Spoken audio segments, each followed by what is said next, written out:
That old footbridge wasn't just a pile of planks, it was my escape hatch from a life that had crumbled around me. After my divorce left me raw and reeling, I packed up and headed to Brookhaven Meadows, a quiet subdivision wrapped around a man-made pond they'd dug back in the 90s. Nothing flashy, just solid houses with yards dipping down to the water's edge. I shelled out $450,000 for a cozy place where I could finally breathe, and as a civil engineer specializing in water systems, I figured a simple wooden bridge from my backyard to a little dock would be my therapy project. For 3 solid months, I'd rise at dawn every Saturday, hammering away at pressure-treated lumber, carving those railings by hand, and giving it a warm walnut stain. It arched gently over the water by about 4 feet, becoming my spot to sip coffee and watch the sun creep up, chasing away the shadows of my old life. But then Sophia Grant decided my bridge was an eyesore. She's the HOA president, the kind of woman who runs the neighborhood like her personal kingdom. One crisp morning, I found a pristine envelope under my wiper blade, stamped with the Brookhaven Meadows Homeowners Association logo and her name in bold. It was all polite venom. Dear Mr. Reed, your unauthorized extension into Crystal Pond disrupts our premium community's visual harmony. Remove it within 10 business days. Signed with a swirl that screamed entitlement. I tried the adult route, called her up, set a meeting at her sprawling $5 million spread with its flawless lawns and looping driveway that practically shouted wealth. Sophia was mid-30s, blonde hair like she'd stepped out of a magazine, designer outfit crisp as cash, but her smile was all teeth, no warmth. She ushered me into a living room that could double as a showroom, poured coffee from a machine fancier than my car. Mr. Reed, she purred, Brookhaven is about elegance, standards. Your DIY contraption? It clashes.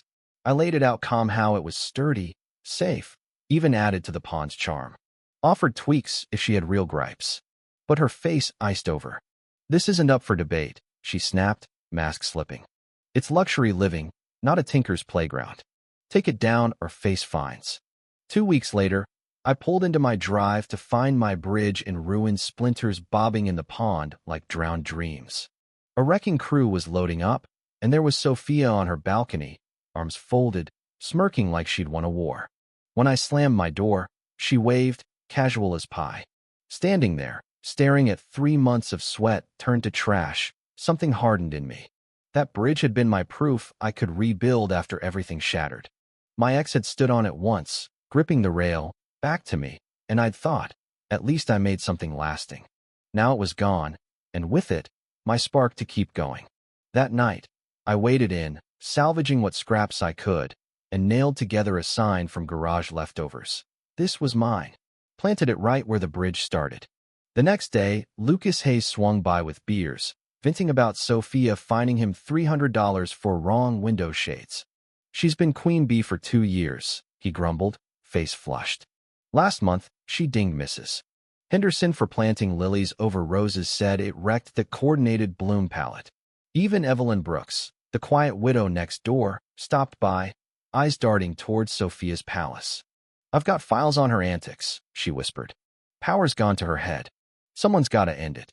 Monday hit with another letter. Yank the sign in 48 hours or cough up $500. I read it, fumed, then stormed to Sophia's door. You want to play dirty? I said, locking eyes. Fine, but don't cry when you lose. The fine came like clockwork, $3,000 for pond pollution from my bridge debris. Total bunk, loaded with fake legalese on codes I knew inside out from my job. She was bluffing with bureaucracy, but I handle real enviro regs. No way I'd pay. Instead, I rebuilt bigger, a sign screaming my bridge endures, concreted in, glaring at her balcony. Lucas helped, grinning wide. She's gonna flip. And she did, pacing her windows like a ghost. He spilled more. She'd slapped him with $800 for tacky curtains, snuck in some secret HOA rule without a vote. That night, her email blast hit every inbox, safeguarding our elite lifestyle from rebels. Painted me as a vandal tanking home values. My hands shook reading it. This wasn't control, it was warfare. She was lying to crush me, but it backfired, showed she feared my sway. Isolation crept in, neighbors dodged my gaze. but alone time fueled digs at the county office. Pond records chilled me. Dam from 1962, built by Grant Builders, Sophia's granddad's firm. No inspections since the 80s. Evelyn slipped me an envelope. Her late husband's 1994 letter to health officials about weird colors and smells in low water. No reply on file. I fired back in a group email. Worried about values? What about the dam holding our pond? Last check. Linked public docs. Replies flooded support. Paranoia. Old-timers recalling fish kills in the 2000s. Sudden drops in summer levels. I added another sign. Truth trumps rules, with a QR to the files. Sophia's next fine. $5,000 for scare tactics. But her sig wobbled, sent from personal email sloppy, scared.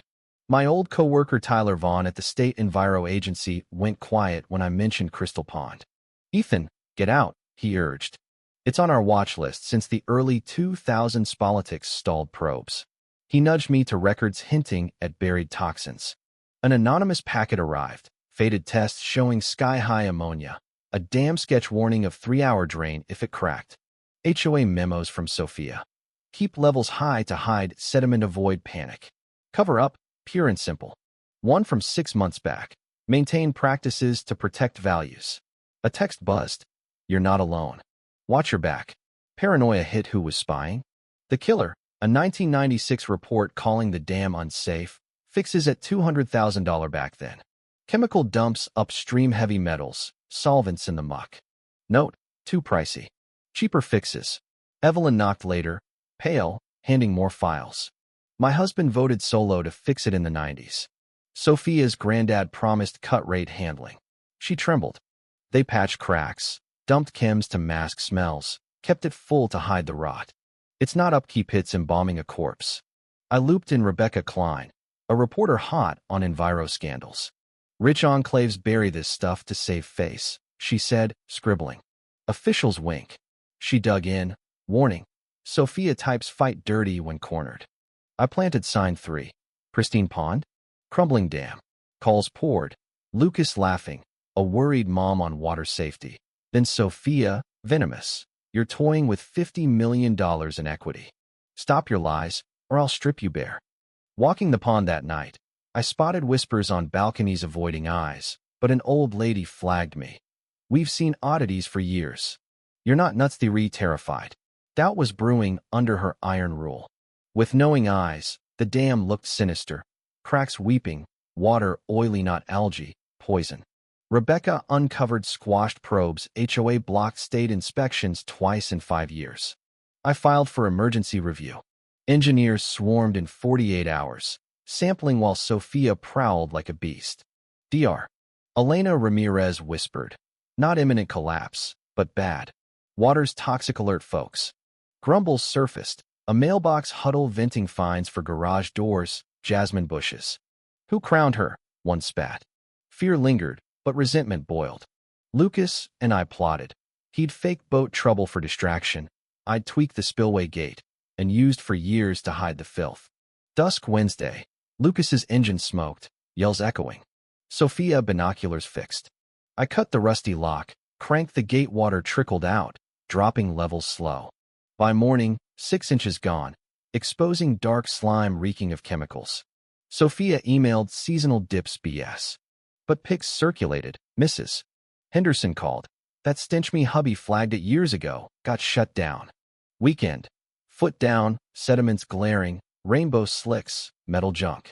Sunday, Sophia banged my door, unhinged. You've ruined us. Values, lives gone. No denial, just blame. Rebecca's calls spiked. Residents tipping photos, tests, 30-year trail. Sophia's crisis stream. Slick setup, charts claiming minor fluctuations. Then attack. Sabotage by a vengeful rule breaker. Comments rebelled. Mrs. Henderson.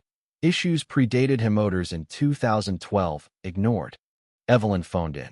Docs proved 20-year knowledge of me. Husband fought Sophia's granddad. Feds rolled Tuesday, raiding HOA files. Sophia watched, crumbling. She showed at my door. You've nuked $50 million. Family's dreams for a grudge? I met her gaze. Not revenge. Truth.